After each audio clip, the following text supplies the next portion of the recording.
ஸ்தோத்திரம். ஜனவரி 25. கிறிஸ்துவுக்குள் பிரியமானவர்களே, அனுதினமும் தேவனோடு. இன்றைய தலைப்பு விடாப்பிடியான வேண்டுகோள்.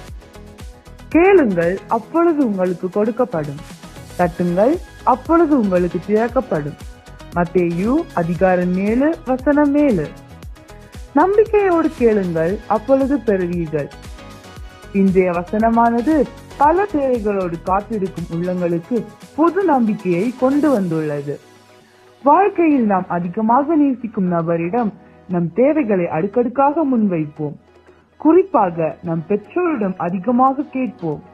ஏனென்றால் நமக்கு தெரியும் அவர்களிடம் கேட்டால் கிடைக்கும் என்று. அதனால் நம்பிக்கையோடு கேட்போம். அதே போல நம் பரமபிதாவிடம் கேட்போமானால் அவர் அதிக நிச்சயமாக நமக்கு தருவார். தாமதமானாலும் நாம் பொறுமையுடன் காத்திருந்து தேவனிடம் இருந்து பெற்றுக்கொள்ளும் வரை கேட்க வேண்டும். கேட்பது, தேடுவது, தட்டுவது என தொடர்ந்து தேவனை உறுதியாய் பற்றி கொண்டால் உங்கள் ஜெபம் நிச்சயம் சரி கொடுக்கப்படும். கதறுதலுக்கு பதில் தரும் இயேசு. இயேசு தங்கள் ஊர் வழியாக வருகிறார் என்று கேள்விப்பட்ட குருடன், தாவீதின் குமாரனே இறங்கும் என கதறினான். இயேசு அவன் கதறுதலை கேட்கும் வரைக்கும் அவன் அதிக சத்தமாய் கூப்பிட்டான். அதன் பலனாக பார்வையையும் பெற்றுக் கொண்டான். வேதாகமத்திலே இப்படி தங்களுடைய தேவைகளை தேவனிடம் முன்வைத்து அதை கண்டறிந்தவர்கள் அநேகர். நீங்கள் இன்று வாழ்வில் அநேக தேவைகளோடு காத்திருக்கிறீர்களா?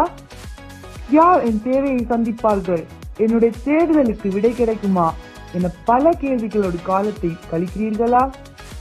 நீங்கள் எதை கேட்கிறீர்களோ அதை அவரிடம் இருந்து நிச்சயமாக பெற்றுக் கொள்வீர்கள். கவலையை அவர் மேல் வையுங்கள்.